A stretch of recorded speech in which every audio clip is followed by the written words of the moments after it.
The world and its dog is scared to death about the market right now. And I'm not going to go into telling you all the market trends and all the trend analysis and things like this and why you need to look at a micro market versus a macro market and all this.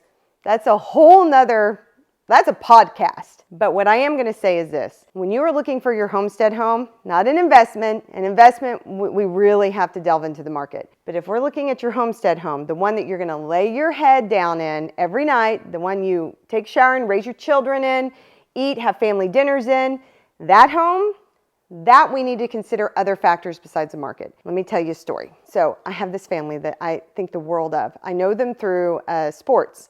My son plays tennis and their son plays tennis as well. And I'm seeing this family come in on an everyday basis and they are just worn out, like just dragging ass, walking around. I'm like, what is going on? The kid's not even really getting much out of the tennis lesson. So we have a conversation. They're driving like 3 hours a day to make this happen. They're driving like an hour and a bit to get there and an hour and a bit to get back out to their house.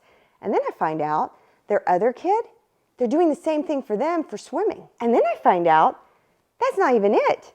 The father is having to work in Dallas where they're having to drive another additional an hour and a half there. So really the entire family, all 4 members, are living in another part of the city, but sleeping in another part of the city. And it's an hour and a half distance between these two points. It is a quality of life thing. They came to me and they said, it's not really a market time, right? You know, I mean, this was about a year and a half ago. And they were like, you know, the market, this isn't really good time because if we purchase right now, the houses are like 80K over. And I'm like, oh yeah, that's true. And where they were coming from was a little outside of the Metroplex. So it really hadn't gotten there yet to raise the prices there yet. So they were going to sell their home out there probably right at value.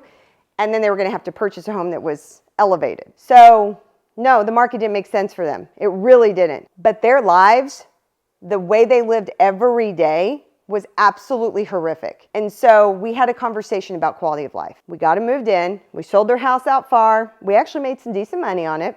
We came into the city, a little tighter into the city. They are thriving. In this past year, I have seen these kids do 20 times better in school. They are thriving in their sports. When I say thriving, I'm talking on a national level, thriving in their sports. Parents are able to be involved. They're not falling asleep while they're sitting there watching their kid play the sport. They're actually having a great time as a family in terms of getting to go on walks together, have dinner at the table together. Their whole life has changed. Yeah, was it against, would you have given them advice to do this on a market, on an economic, on a financial scale? No. But in quality of life for your homestead, you need to think of these things. These really matter because there's no house ever that did not raise in value over time, unless it just had severe issues with it. But give it time and make good choices that actually benefit your family and benefit the people around you. That's what you want to do. And that's paramount to the market. So don't freak out over this market. It's going to be okay. We're all going to be okay. Enjoy your house.